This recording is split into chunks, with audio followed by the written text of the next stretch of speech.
Hi, my name is Rick. My name is Tim. And this is... Break It Down with Rick and Tim. The hell's going on? It's a good question. I'm glad I'm Italian. I'm not white. You kind of are. Why does it have to be the big chicken? Why does it have to be the big chicken? Why do you have to say it like that? I was right, and you were racist. It's Britney, bitch. I still have a belief that Sasquatch is out there, but that doesn't make me crazy. And you give me that face, and this is my issue with you. You're a questionable person.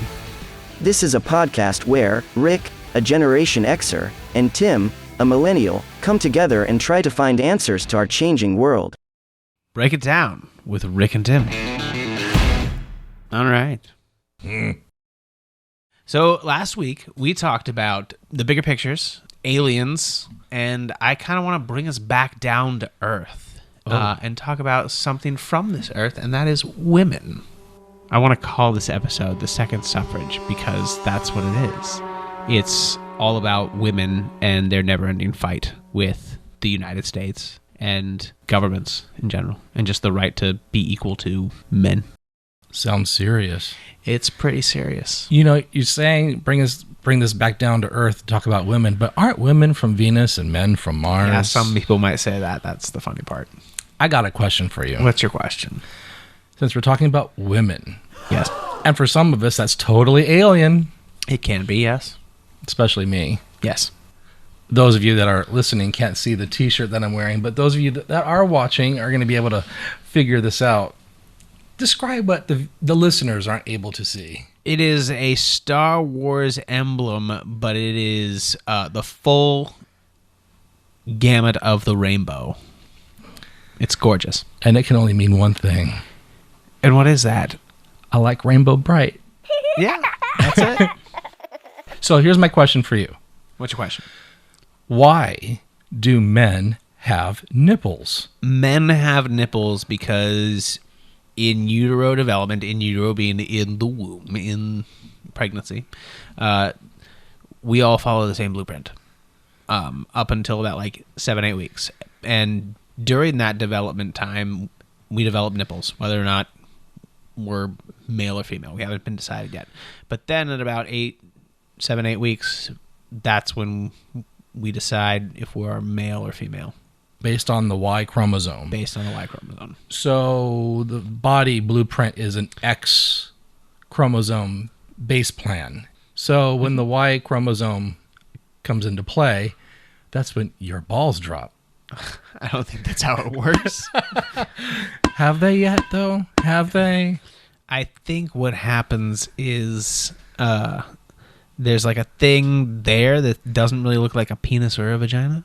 Oh. And it kind of looks like a peen sticking out of a vagina. And then what happens, I think, is it either goes out and becomes a peen or it goes in and becomes a vagina. I don't know. I just remember that from a video that I was shown at my Catholic high school. Wow. Here, maybe a diagram will help. Here's the penis. All an erection is an increase in blood in the penis. So Tim is married to a cisgendered female. Yes. And has two beautiful little girls. In today's times, what is the one thing that concerns you as a parent?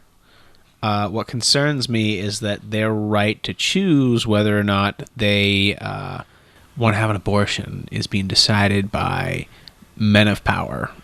And one woman. Amy Coney Barrett. Right. Appointed by Donald Trump. Right. We have 3 judges on the Supreme Court that were appointed by him. He stacked the court, and it's now turned into a rogue court. Right. Making decisions overturning rights, which is technically a first in our country, when in fact, that's not the first time women have lost rights. Back in 1776, women had a right to vote in their local, colony elections. And then in 1807, women lost their right to vote. There were no women back then making the decisions in power. They were strictly all men. Right.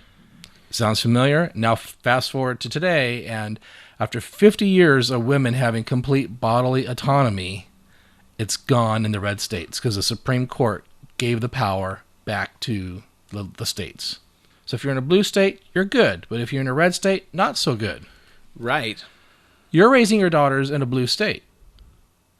This is true. So what happened with the Supreme Court? Does that affect them? Here's how it can, and this is what worries me. So there is a law on the books that's going, not on the books, it's going through, and it was introduced by, was it Lindsey Graham? And it basically says it's a federal law that bans abortion at 15 weeks. Senator Lindsey Graham is promising to hold a vote on a national abortion ban if Republicans take back control of Congress in November. And that's different than Roe versus Wade because, if I remember correctly, Roe versus Wade says that states cannot ban abortion. Like in the first 15 weeks. Yeah. The first trimester is very important. Right. That's where you can decide whether or not you're, as a woman, having the baby or not in the first trimester. Right. Second and third, not so much. What states allow late-term abortions? Many of them. Off the top of your head. Colorado. Oregon. Right. We live in one. No restrictions. No restrictions. And the thing that bothers me most of all are people who are like, oh, well, these girls are out there getting themselves knocked up, and they're going out and then they're deciding they don't want to have this baby late term, and then they go and they have an abortion. It's just happening, and it's just, there's nothing wrong with these babies. That's not what's happening here. That is absolutely not what's happening here. What's happening is these poor girls these poor moms are getting the worst news of their life, right? Their baby is not developing.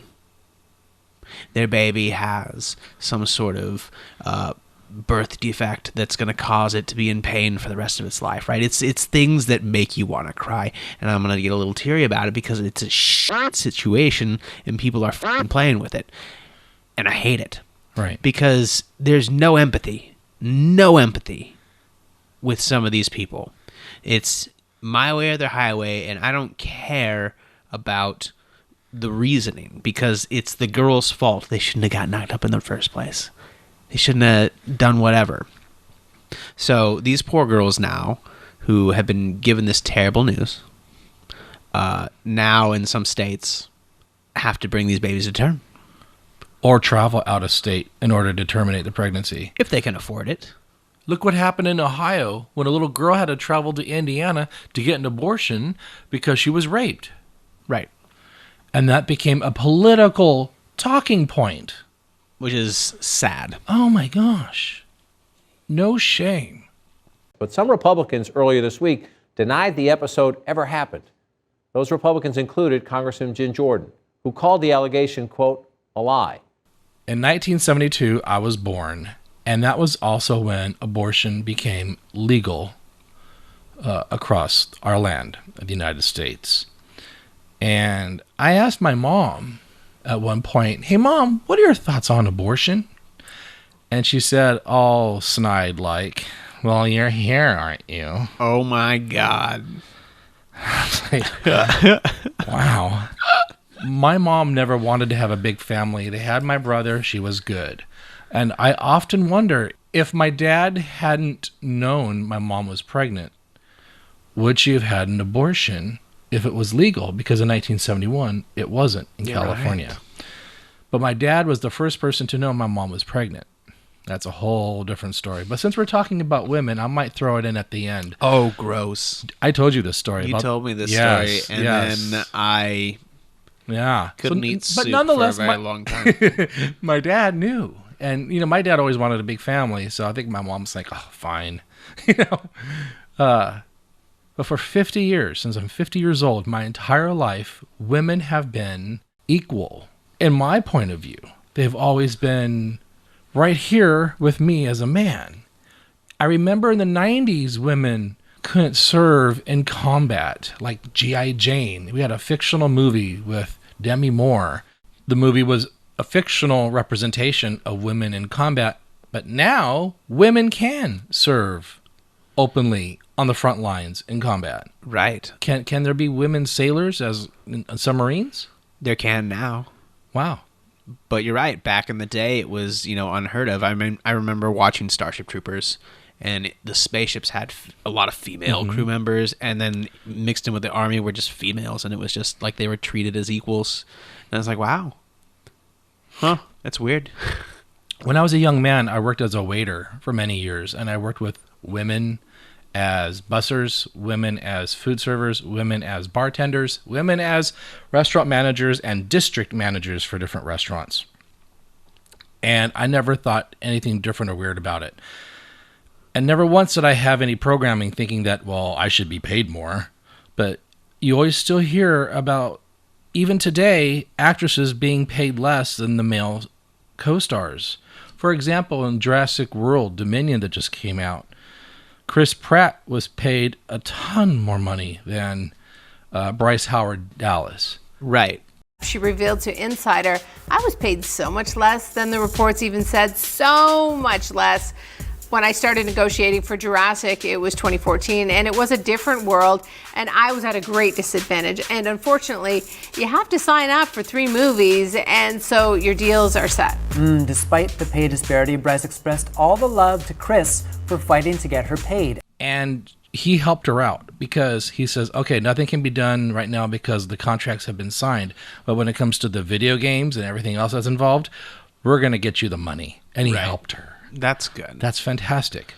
But he shouldn't have to do that. And that brings me to another thing. We don't just see it in Hollywood, the pay discrepancies, right? We see it in what we would call pink-collar jobs, right? What's that? A pink-collar job is a nurse, a teacher, a social worker. It's a job typically thought of to be done by women. And they're low-paying jobs. They don't get paid as much as a businessman who sits in a cubicle and does next to nothing. Hell, I knew an engineer who sat in his cubicle and played Tetris most of the time. And he got paid like $80,000 a year. And that is like the ceiling, maybe if you're lucky, of a teacher. I'm a teacher. You have a pink-collar job. I have a pink-collar job. Although in my school, half the teachers are male. Well, gender stereotypical positions are kind of getting blurry now over time. Right, but there is a big push to conserve the natural order of things, right? And when you talk about this conservative movement, where do women fall in that conservative movement? What is the women's role in the conservative movement? What is it, Rick? To have babies, to comply with their men. Right. To not talk back. To be the 1950s stereotypical June Cleaver vacuuming in high heels with dinner cooking, with red lipstick on, perfect hair, thin and white. So that takes us to not just the jobs, right? It takes us to the expectations that these women have, that these girls have, and does that exist today? I'm sure in some far remote places on another planet, like in, Provo or Orem, Utah, but realistically, that's fiction now, because even back then in the 1950s, even though my mom tried to live that lifestyle, she wasn't vacuuming in high heels. Taken out of that role and given the opportunity to say, look, I don't want to bear this child. I would rather it not ruin my career, because no state is going to give you maternity pay, right? Once you have a child, great, have your child, be that child's mother. The father should take care of you. There's paternal dues, right? It's the role. But and if we take that away from women, that's how we control women. What's happening today is you have people that are on TV like Tucker Carlson who are spewing nonsense about color replacement theory as if it's ancient astronaut theory, as if it's a real thing, when in fact it's not. Right. And for those of you who don't know, replacement theory is basically bringing in immigrants to breed out whiteness. So what do you do with a racist theory chanted by white supremacists, embraced by killers, used for hate for generations? Well, if you're Tucker Carlson, you embrace it again and again and again. I know that the left and all the little gatekeepers on Twitter become literally hysterical if you use the term replacement, if you suggest that the Democratic Party is trying to replace the current electorate, the voters now casting ballots, with new people, more obedient voters from the third world. Let's just say it, that's true. Jews will not replace us! Women of white color tend to have less babies now because of careers, the workforce, white privilege, whatever you want to say. Right. There's a reason for women of white skin color having less children. There are multiple reasons for women to have low birth rates. One being access to contraceptives, which Republicans also want to take away. Women's access to clean and professional health care affects every color. Every color. And as a matter of fact, it affects people of color, black people, especially at a much higher rate. In the socioeconomic areas where they don't have the money to travel conveniently for an abortion out of state. And it's not one's business what a woman does with her body, period. And if you're truly concerned about this color replacement theory that Tucker Carlson has been gaslighting our country with, check out this little video clip here. This comedian is from New York. His name is Hari Kondabolu, and his family comes from India. He's non-white, and check out what he has to say about this. Hey, if you're a white person that's worried about white replacement theory and the fact that minorities will become the majority and eventually you'll disappear, I want you to not be afraid, because global warming will kill all of us before that can happen.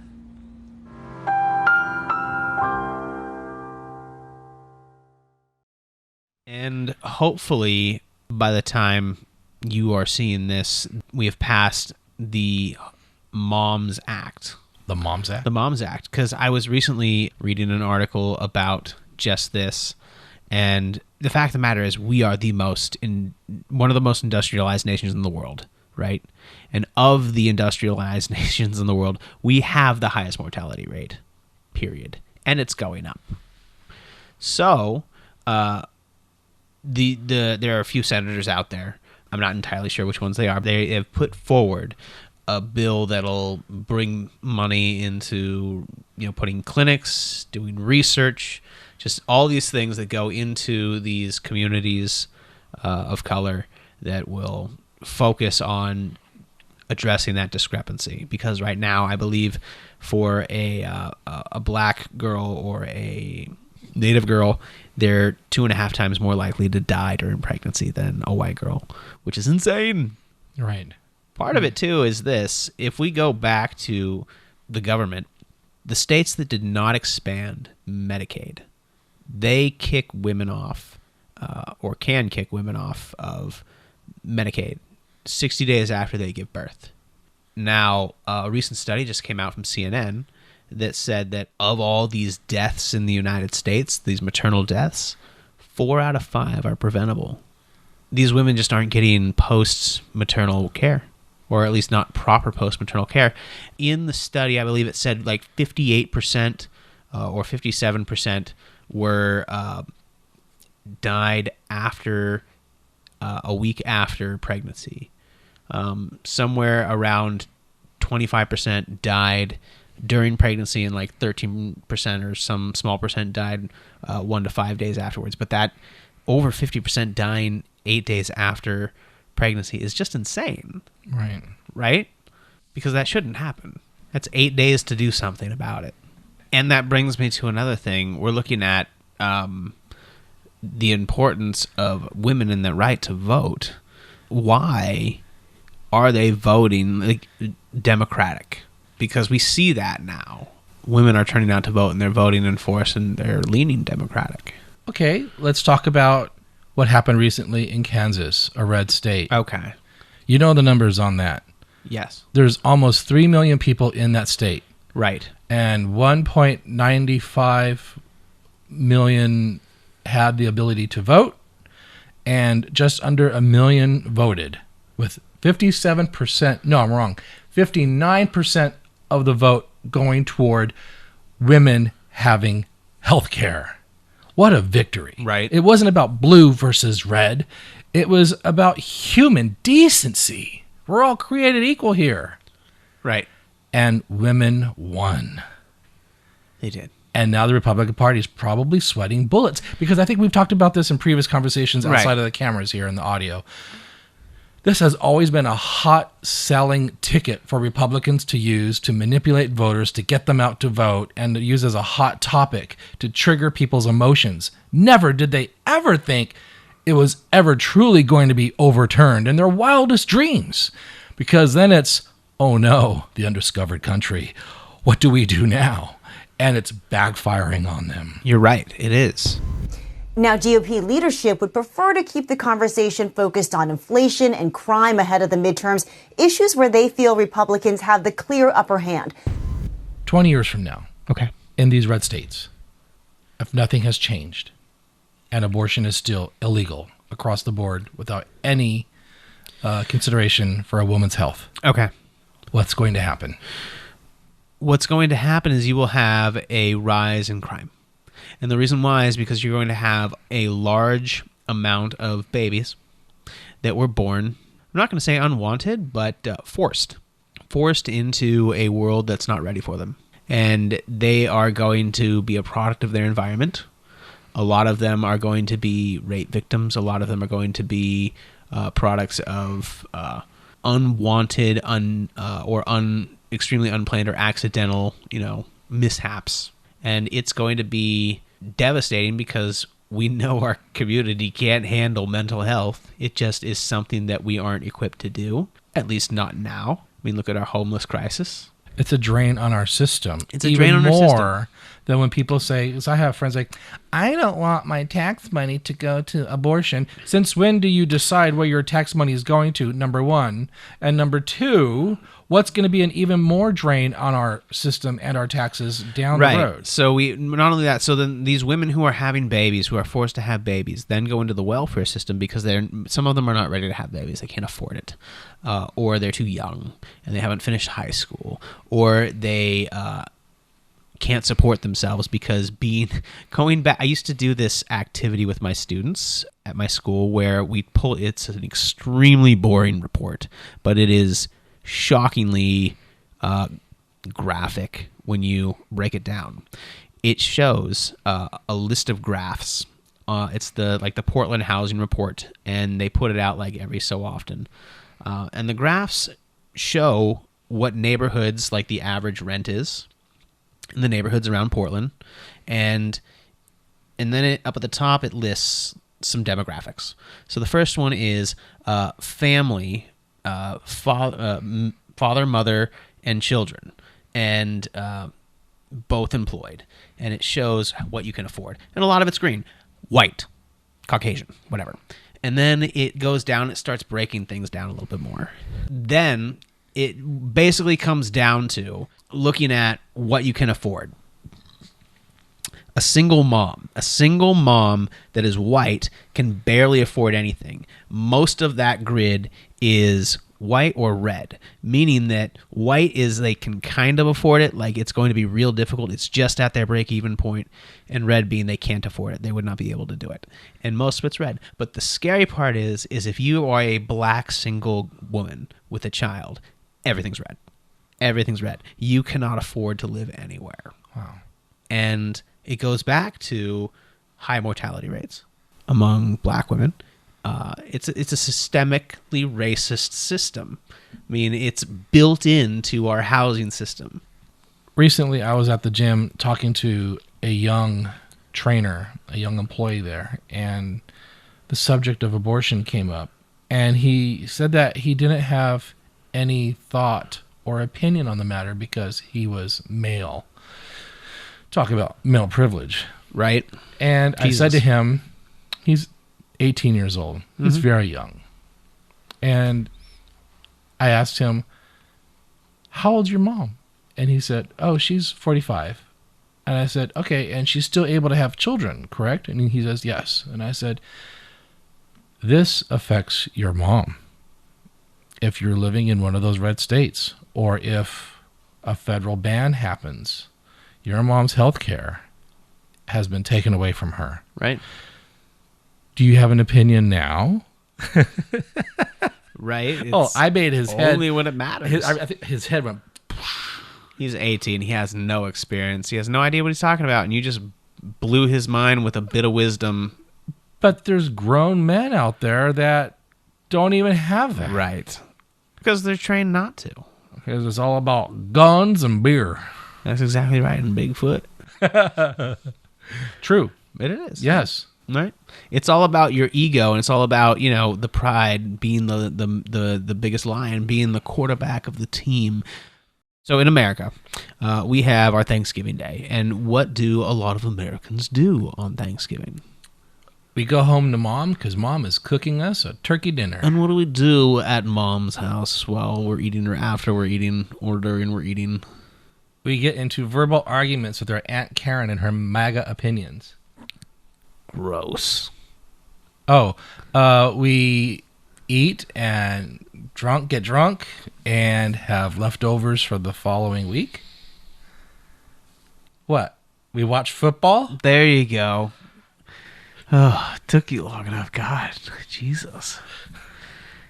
So, but what I'm trying to get to before you make me lose my train of thought is that football is a competition, and in our society, we want to compete with each other. We want to see who's going to come out on top. We want to see somebody get their shit rocked, right? We want to see some competition. We want to see somebody, get either destroyed, or we want to see a close game. We want it to be exciting. Other cultures, when they celebrate those kind of holidays, there's not a competition. There's like a feast. Well, let me go back to that. There's not so much competition as there is like a gathering time of events and things you do together. There's not necessarily a competition. And some cultures would say that's weird because it doesn't foster community. It fosters division. Interesting. Never even thought of it. Now I'm not going to want to watch football now on Turkey Day. You probably shouldn't. I don't. I'm a gay man. Is God opposed to abortion? Well, let's bear in mind that what I'm about to say is a teaching created by men who are ostensibly celibate, who have no inroads or connection to the lives of women because they do not have wives, they do not have daughters. Great start. Yeah.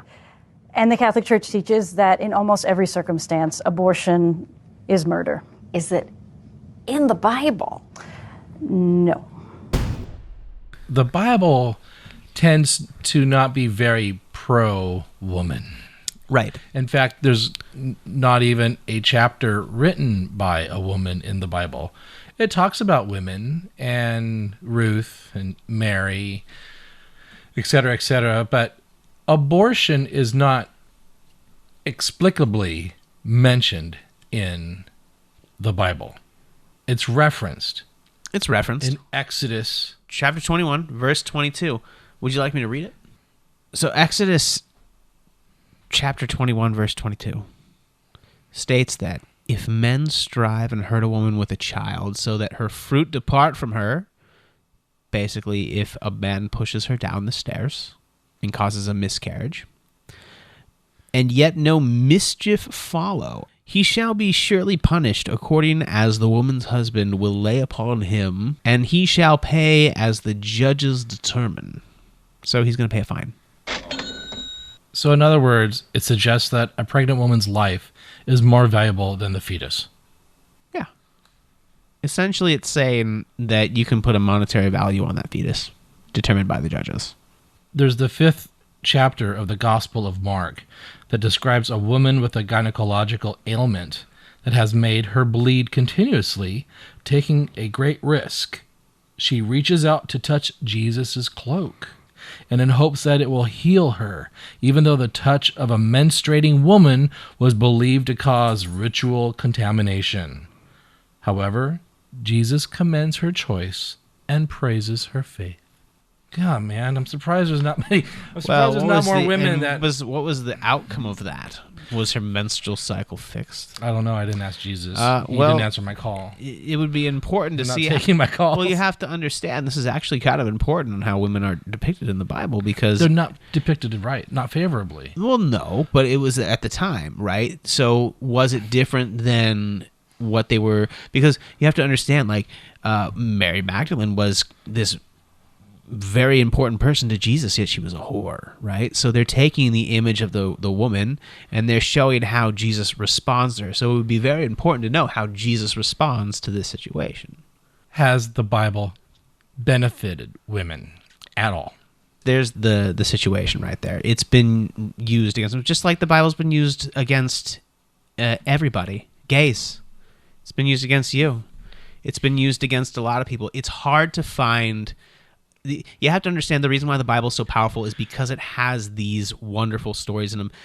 The problem is that people take them and they skew them. Here's the way I can manipulate. If I just leave out this little detail, if I don't finish this verse, if I don't go on and read the whole story, if I just take a snippet here and a snippet there and piece them together, I can make whatever story I want, and people are going to believe me because it's the Word of God, and I put it together how God wanted me to, and that's the message that I'm telling you. And now we're going to go out and we're going to fight against the gays. We're going to fight against the rape victims. We're going to fight against, the fact that I need a big jumbo jet for you to fly me around and give all these presentations everywhere. It's just ridiculous.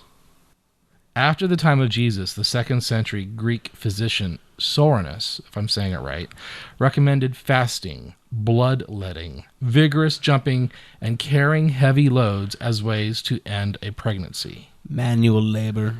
2,000 years ago. Sure. It's still a hot topic today. Plato and his student Aristotle even discussed this in Greek history before Jesus Christ. It was even polarizing before Christianity. Well, because at its core, it's telling someone that you've taken away their rights. Wait a minute. Back that up. At its core, you're saying you're taking away someone's rights by having an abortion? You're saying that child, the fetus, has the right? No, by taking away a woman's right to choose what happens to her body. You're saying the moment she becomes pregnant, she becomes basically property of the state. Now or back then? Now. Now, okay, now. All right. Because back then, she was property. Back then, she was property. No question. And yeah, absolutely, you're a vassal. Right. Just, they'll impregnate you and have babies. Give me men. Should women have access to abortion and have the right to make their own healthcare decisions? Yeah. If we think about it in terms of should they have the right to make that choice, I think at its core, that question answers itself. Should women have the right to make that choice? I say yes. Well, the fundamental thing is that it's a question about whether or not women should have a right or not. It doesn't matter about what right it is. They're going to take away somebody's rights. For 9 months, you're going to be ours, right? If something comes to that baby and it's going to be born funky, too bad. Have the baby. It's scary because it's just trauma on trauma on trauma. And like I said in the beginning, it lacks empathy. And as a father, it scares me. What do they call the pregnancy when it's inside the fallopian tube? There's a word for it. Ectopic. Ectopic. That's very dangerous. It's very dangerous. That would be an interesting case because would they count that as abortion? Because if that baby is growing in the abdominal cavity of a girl, she's going to die. Wow. So is that baby. But by law, that baby can possibly still be viable, I guess, up until the point that it dies. And at the risk of a woman's life. Yeah. For us here in the Northwest, have you heard of the Northwest Abortion Access Fund? The Northwest Abortion Access Fund. It's an abortion fund serving Washington, Oregon, Idaho, and Alaska. Trained compassion volunteer advocates run a toll-free hotline, and they help people pay for their abortion care by sending funding directly to the clinic. At the time of this recording, the only state in the Pacific Northwest that is not giving women their fundamental right to health care is Idaho. Please visit nwaafund.org for more information or call area code 866-692-2310. And remember, you are not alone. The other thing you have to understand, too, is that a lot of these states, and by throwing the laws back to the states, this is the scary part, is now states are passing laws that are criminalizing people for things like knowing about an abortion. Like if you know your neighbor got an abortion and you didn't report them, you are liable for that. It's scary. It's deputizing people. And the scary part is that if they are able to ever have a law like that, then you can deputize people for anything you fucking want. So Texas. Now, if you don't report your gay neighbors and you know your neighbors are gay, then you're in trouble. If you don't report, if you report a voting this is the best one. Voting discrepancies. So now in some of these states, they've passed these laws that allow you to challenge votes. And you can challenge any vote you want, basically. And these small elections are getting overwhelmed with all these challenges. It's ridiculous. It's basically built to gridlock the voting system.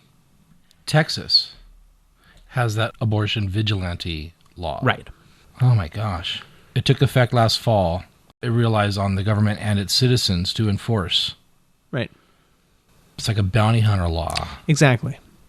You can get rewarded up to $10,000 for turning someone in or something like that. It's Yeah. something ridiculous. You, as a woman, you cannot keep track of your period on your cell phone because that could be used against you. Right. That could be used against you. They could be tracking that and know when you're pregnant. Target, just based on their algorithms, is going to sense when you're buying things differently, and it's going to know you're pregnant sometimes before you do. It is scary. And people are probably going to say, oh, what are you two guys talking about this subject for? You guys are men. How can you relate? No. Well, you being a father and me having women in my life that I love and cherish and want the best for, and, of course, healthcare. And I had a friend who had an abortion because it conflicted with her career as a restaurant manager. It was her right. And I offered to take the baby for her. If she were to carry it to term, you have an option. I would take the child. I would be solely responsible. I was willing to do that. You were close to becoming a father. Very. Wow. Because we were very tight. But she still said no and went and had the procedure. And I was crushed because as a gay man, how many opportunities do I have to becoming a father? Right. It's a big barrel to push up the hill because of who and what I am. Right. And I was like, damn, it's just, but There that was was an still, opportunity. but it was still her choice. Right. It wouldn't have been fair for you to say, hey, go through the trauma of childbirth for me to have a baby and raise it. And then, by the way, you have to look at this baby every day and know that it's like half you and half whatever the hell you had sex with. She used her abortion as a form of birth control. And a lot of people have issues with people using abortion as birth control. Sure. People have issues with who I choose to love. Right. People would have issues with who you teach at your school. Right. And I think we also have to understand too, like I grew up in a world that was very pro-choice. And so I still hold some of those values. Like I believe it's a waste to abort a perfectly good baby, third term. It's sad and tragic, but especially if it could live on its own. Especially if it could live on its own. That's the thing. And so when we talk about a middle ground, I think a lot of people are open to a middle ground to say, hey, because most girls are going to choose in that first trimester, once they find out they're pregnant, they're going to choose either to have it or not. Once they get to the second trimester, they're committed, right? And it's only after that really that women, go, okay, if there's something wrong with my baby, if I'm at risk and I can't have this baby, or if there's something that happens that makes it so that, that baby is not going to come into a world that's ready for it, or come into the world without pain and suffering, then there needs to be that option to say, I'm either ready to accept this child and take care of it as best I can, or I'm ready to say I'm not going to bring this child into this world, because that's, to me, it's worse to bring the child into the world than it is to terminate the pregnancy, especially because it's going to be in pain. What do you think is going to happen in the next 10 years? Do you think the Supreme Court will be stacked and it'll be back to normal for women across our country. What do you think is going to happen in the next 10 years? What's going to happen is we're going to have to wait for a moment. It's going to be very telling here because we haven't yet seen how the Supreme Court really reacts to, say, Donald Trump. So right now what's happening, and we'll have seen what has happened by the time you see this, is there's the special master overseeing the case. That's being challenged. Regarding the Department of Justice taking the classified material from Mar-a-Lago. Right. So that's being challenged right now in the courts. And if the DOJ's challenge goes through, that means that they're going to say there's no special prosecutor, but then they can appeal and it goes up to the next court. And basically what the Trump administration is trying to do is appeal it all the way to the Supreme Court so that they can get to Trump's stacked Supreme Court. And when he does that, then they can say, take all those documents and just, I don't know, give him back to Trump. Give him back to Trump. Do what he wants. He's the king. We're his court. I think that's kind of what they're trying to do. So we really need to stack the court. We got to get new justices. Maybe. Like I said, it depends on what happens. My hope is that that doesn't happen. That we stack the courts? No, my hope is that the court that's there makes some sense and goes, this is like ridiculously, like if you look at the law and if you go by the letter of the law, it doesn't match up. And I'm sure maybe one or two will dissent and write all those things, but I'm hoping that enough of them are like, hey, this is crazy. We're about to lose democracy right here. And they stop that from happening. They kick it back down and say we're going to uphold the courts in the lower cases, or in the lower courts' decisions. They're not going to do that, Tim. We will see. And if they do uphold that, then we're safe. But if they don't uphold that and they allow the special prosecutor, but by the way, I love the special prosecutor. Show me what documents you want me, or tell me what documents were declassified. Show me proof that they were declassified, and I will look at those specific documents. And the Trump administration hasn't been able to show any of that. Of course, because it's all lies. But going back to it, if the Supreme Court backs Trump's crazy, ridiculous, I mean, it's not crazy, it's not ridiculous, it's what happened. It's reality.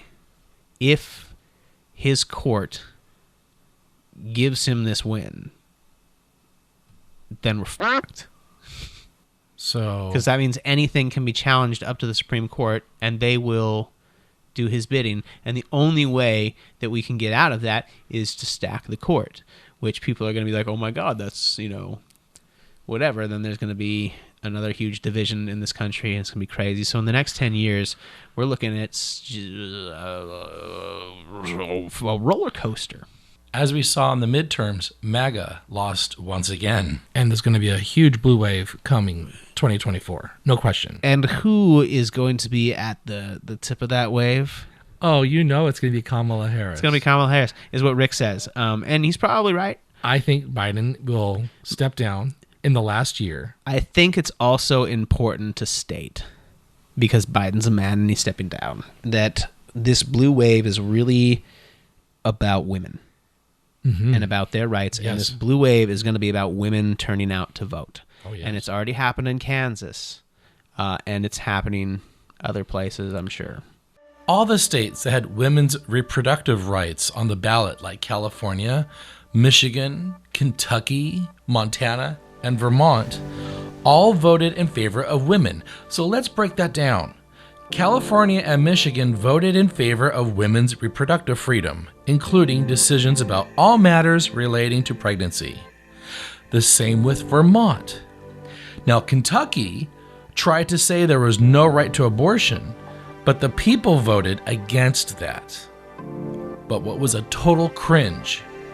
MAGA extremists wanted Montana to criminalize healthcare providers for not saving the life of an aborted fetus. Well, Kansas was very telling because they were, they're as red a state as you can get, and you immediately think, oh my God, Kansas, of course, they're going to ban abortion. Here's my premonition. President Biden will step down in his final year. He's achieved everything he's wanted to do. And in doing so, he will allow his vice president to become President Kamala Harris, our first woman president. Spearheading this blue wave, this movement of women, And you watch. She will be joining in the marches that's going to be coming. I'm not sure he's going to step down in his final year. And here's why. Because he's too proud. So you think he's going to be another Ruth Bader Ginsburg? Yes. Because here's the other thing. If he dies in office... But you could, because he's the oldest serving president we've ever had. Sure. This was his end game, to become president. He ran for president before. This is the top dog. And he got there. You think that he's going to give up a whole year of that? Or the last 6 months, maybe? Why would he step down? Doesn't the Democrat Party have any power or control in what he does? He did not choose Kamala Harris. No, I'm asking you, what's the point of stepping down? So that Kamala could spearhead this movement to get more Democrats. Why can't he step down at the end of his term and say he's not going to run again? That's what I think is going to happen. I think he's just going to say, I'm not going to run again. Well, that's going to happen in the final year. He's going to have to let us all know. He has to give us at least 30 days. That's what I'm saying. I get what you're saying. I think what I heard. Okay, so you think that maybe in the last year he might be like, okay, guys, I'm going to just do my term. I want to retire. But then you're going to have a whole chaos of all these Democrats wanting to run for president. Of course you are. That's the thing. Solidarity. If he steps down, he won't do that. But if he were to step down and have Kamala pick up the torch, be president at least for a few minutes, we would have our first woman president. He doesn't care. He wants the power. Maybe I'm being idealistic. You're being way too idealistic. I would love for that to happen. I would love for them to say, hey, Joe, go on vacation early. Let Kamala handle the rest of this. And that way we can say, look, she's already started the job. Let's roll her in. Let's let her be our person. Let's get Gavin behind her as vice president. Gavin Newsom, yes. And then let's get her in as president. But the fact of the matter is, the presidency is the top dog, right? And Joe Biden is Joe Biden, right? He is the top dog. He likes that spot, just like Trump likes that spot. Now, I believe his party and his people can pressure him to not run again, and I think that that's what might happen. His wife too. Sure, and he might say, "Look, and exactly like you said, like he's going to get to a point where he has to decide and make an announcement whether or not he's going to run again.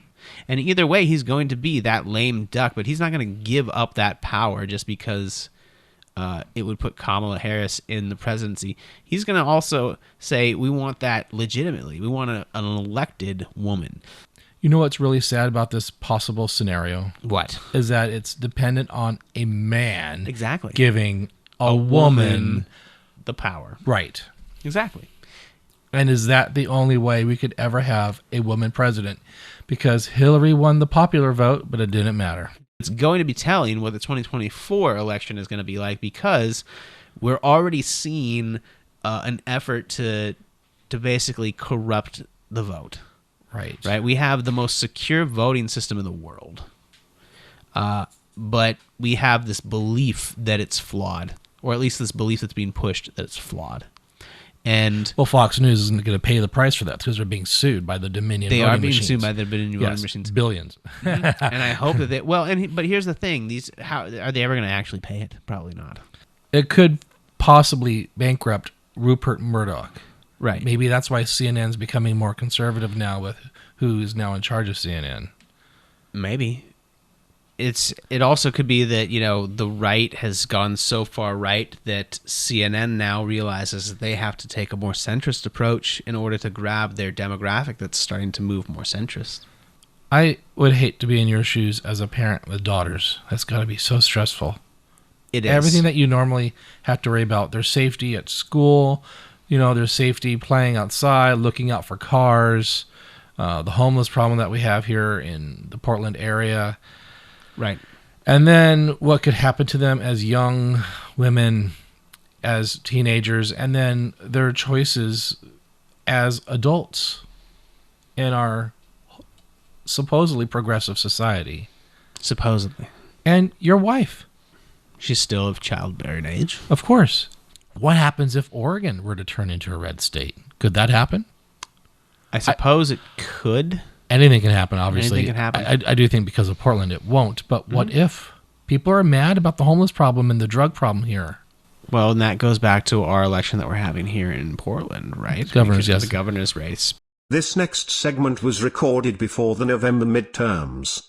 The election results are at the end of this segment.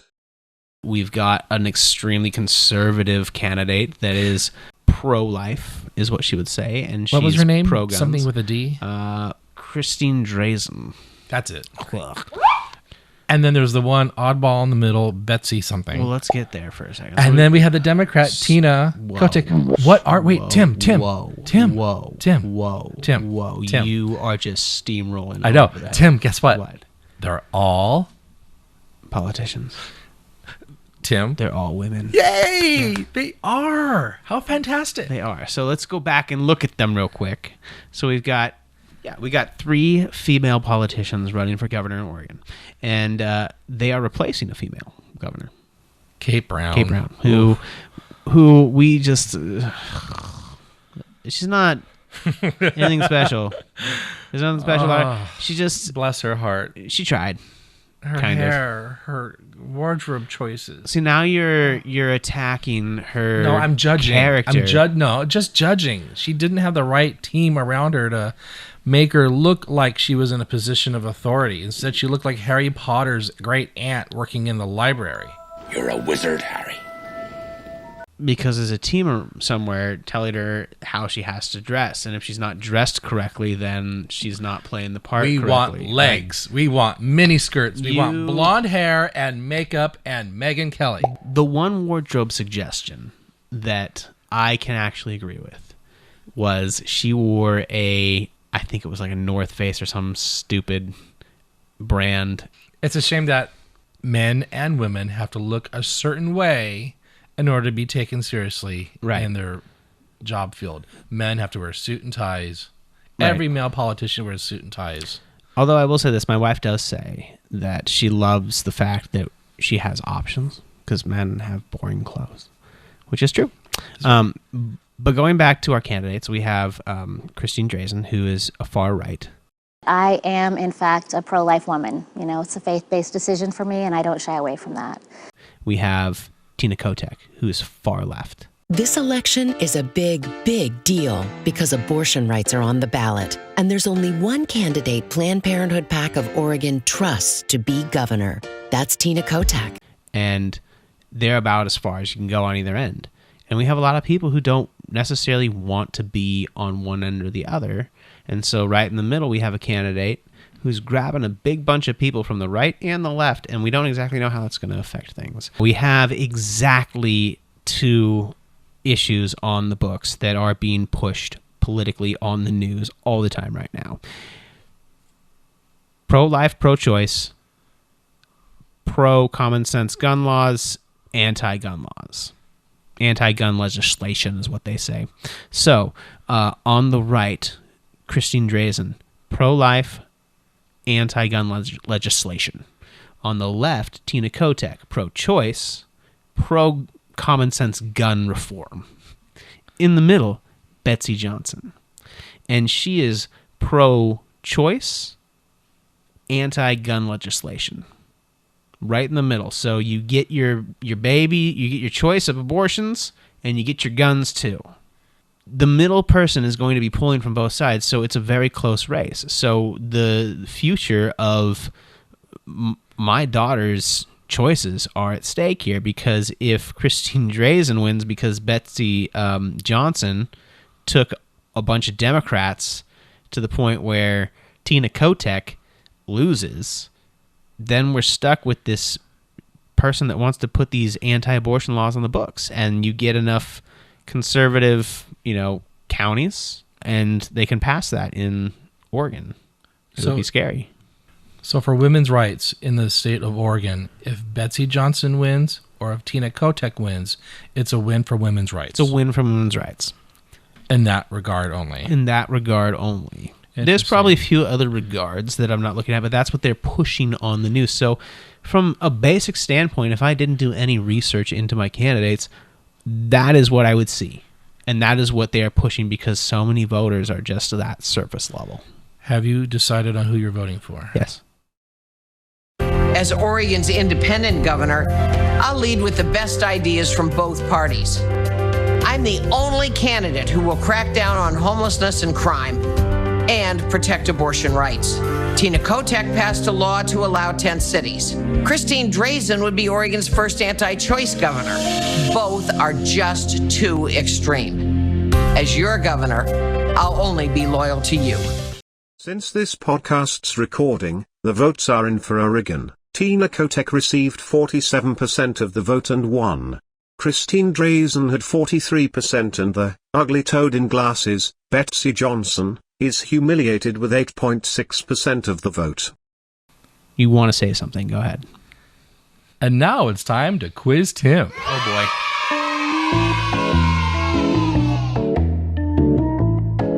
Who is the greatest selling female recording artist of all time? Madonna. Bam. Very good. Who made the Underground Railroad by undergoing 13 rescue missions to free Harriet 70 Tubman. enslaved black people? That one's easy. I learned that one in school. Who is considered the best-selling female author of all time? Ooh, this one's tough. I don't want to say the Harry Potter lady. No. Good God. Who is a famous female author? Start with a J? No. No. I have no idea. Agatha Christie. I would not know that. Well, if you were to teach literature in high school, instead of video games, finger painting. That's exactly what I teach too. I know. In what year did the first woman win an Oscar award for Best Director? 1999. The Academy Awards have been around a very long time. Have they? 1965. The movie's called Hurt Locker. Oh. 2010. 2010. Yes. Jesus. Right. The first time a woman won Best I Director. was off by 11 years. Her name is Catherine Bigelow. There you go. Oh. Mm-hmm. Easter egg. This is the last one. Okay. So far, you've won 2. I started lost off good. 2, so this will be... This is the tiebreaker to see if... yeah. See how I'm doing. Mr. Catholic. Okay. In the Bible, who was the oldest woman to have her death recorded in Genesis? Ooh. The oldest woman There's a song with her name on it. Here's your hint. Okay.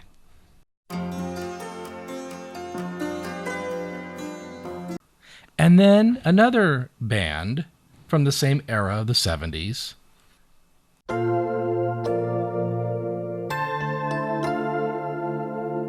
In the Bible, who was the oldest woman to have her death recorded in Genesis? Chapter 23, verse 1 states she was 127 years old. Oh. Her name is? Ruth. When the Terminator comes and asks for... Sarah Connor. Sarah. Sarah. Yeah. Oh, that actually makes sense. Who is Sarah married to? I don't know. I'm the one that has this. That's Quiz Tim. So...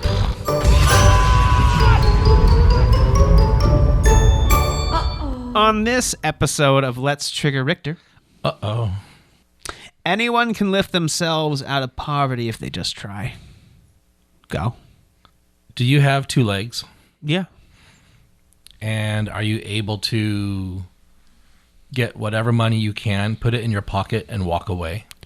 I can. I would like to think people can do that too to get away from a really bad situation. Sure. Not everyone has a support network. Right. I understand that. Not everyone has money. Or the confidence, self-esteem to say enough is enough. I'm leaving. For example, in that movie American History X, the guy Edward Norton had gone to prison, came back rehabilitated, but yet was still stuck in that environment that he came from. He wanted to get his family out, but that environment pulled him back in. Right. And terrible, tragic ending. Not going to spoil it. So it's probably a low success rate of just walking away from that kind of a bad environment. Some people, I've heard their stories, who've, fought the odds and made a life for themselves away from crime and poverty. Right. But they're very few. It's like the success rate for drug addicts being rehabilitated. Right. Very low. I've heard a number, 13%. I don't know if that's accurate. I've tried looking for a more... It could be. And the reason I say that is because I just know that from my experience with recovery and working with that system, it takes like 4 times on average to go through rehab to like get on the right path and start your recovery. There are resources for women. I would argue possibly more resources for women to get away from a bad situation. Many more, I think. For instance, where we live in this city, there's only one homeless shelter, and it's for women. Well, and think of this, even if you are a man and you are clean and sober and you're trying to get on the right path, what job is going to give you? What company is going to give you a job? Because if you've got a felony, and what place is going to give you a place to live? Who's going to approve you for housing? Yeah. Right. So there's all these different hurdles, and it's really difficult to pull yourself up out of that poverty because there's just so many barriers. All it takes is a phone call, and hopefully the person on the other end will have information for the person making the phone call. I need help. Right. I need to get out. I need to get away from this. Not everybody is aware of that, or who to call or where to call. Mm-hmm. When I was a young teenager in high school and dealing with my sexuality and whether or not I should kill myself or not, at the high school, in the front desk in the main lobby of the office, there was a piece of paper with different phone numbers. If you think you're pregnant, please call this number. If you're gay or lesbian, call this number. And I was like, and I very discreetly wrote it down. And I called it. And it was a youth outreach program for the Gay and Lesbian Center in downtown Los Angeles that created a pen pal network for kids who were going through what I was going through, to talk to each other, to help each other cope and try to understand themselves. And this is before America Online. Mm-hmm.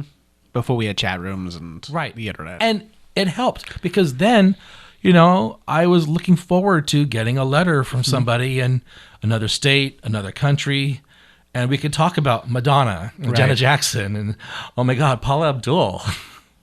So it's about resources, and we have those. I mean, students have access to those. I have those numbers set up, in my classroom. So that, but going back to pulling yourself out of poverty, it takes. Right. It's up to you. Is it to though? Take the first step? Right. So and hopefully it's a good step that you land on. So let's go to this. For example, I've got a student who was kicked out of his house at 16. And there's a lot of that with people like me that are gay and lesbian and trans. He has been jumping around from job to job trying to get his degree and work to support himself at the same time. I have other students who they work during the weekends because they have to support their family. That includes their mom, right?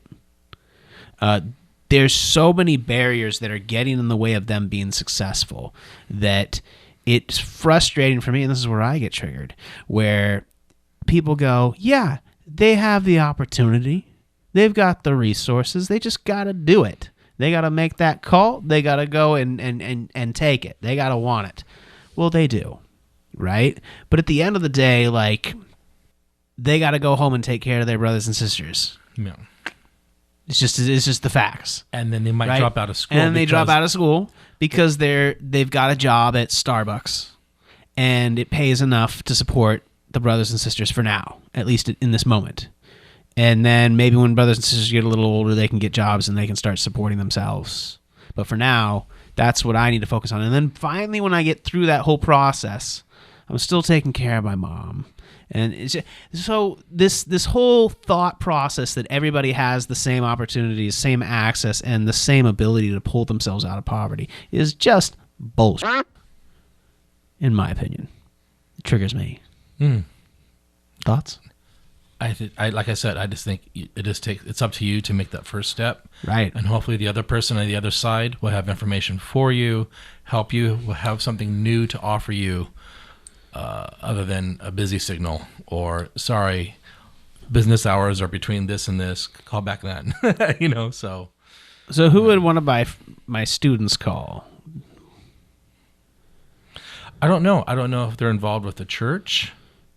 They're a high school counselor. I'm not a teacher.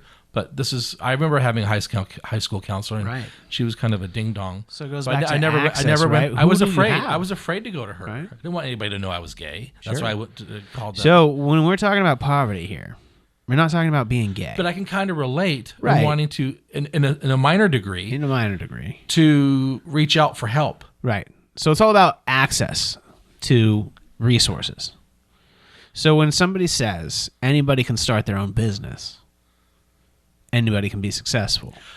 And some everybody conservatives will argue and say, your skin color, you get, more accolades, you get more resources because of, your gender. But what they're not telling you is this. No matter what color your skin is, what's the success rate of a business? I don't think it's very high, especially I think it's right like now. 10%, maybe even less now. You're right. I think it's like 10%. Like 10% of businesses are successful, 90% of them fail within the first 5 years or so. So it doesn't make any sense to say that anybody can just be instantly successful if they try hard enough. Because that's just not true. Some people try really hard and they lose everything. Most people try really hard and they lose everything. And to say, oh, they didn't try hard enough. Well, no, it's about timing. It's about your demographic. It's about just, finding your niche and riding that wave. And there's just not enough wave for everyone to be the success that people want it to be. And then those are the ones that have the money and they drive the politics. You can join in on the discussion. You can either praise, admonish us, venture forth, and share your thoughts on what we talked about tonight. You can reach me on Twitter at Rictor_Riolo. And you can reach me at Tim Breaks It Down. It's going to be right there on the screen for those of you watching. Fondling it. Just like my dad with my mom when he found out that she was pregnant with me. Gross. Hence, we did talk about no that. more soup. We did talk about that. For those listening, do you want to know how my dad knew my mom was pregnant with me before anybody else? Before the doctor? Before the doctor? Disgusting. According to my dad, when he was in an intimate situation with my mom, when he was fingering your mom, there was a film on his fingers.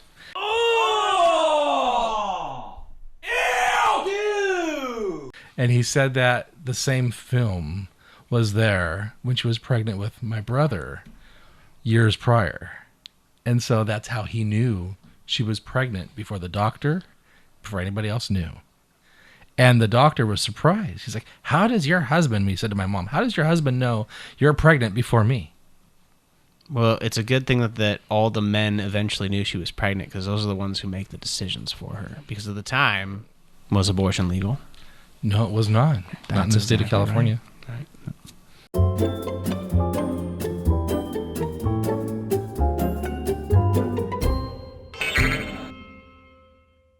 The next topic is going to be another somewhat serious issue: critical race theory, racism, education. This man in front of me is a teacher. So I will be talking a lot. That's good. I like that. Good. I'll talk about Bigfoot and UFOs and Madonna. I'll talk about education. You gave me nothing to say. You took everything there. Yeah. So we got something else to look forward to. I was going to say critical race theory, CRT. As if that's a real thing. Well, what's funny is... It goes back to our discussion right now. It's funny because critical race theory has the same acronyms as CRT, culturally responsive teaching. Oh. They're like two polar opposites. Is that something all teachers know? Oh. They're banning books. They've been banning books for many, many years. Oh, man.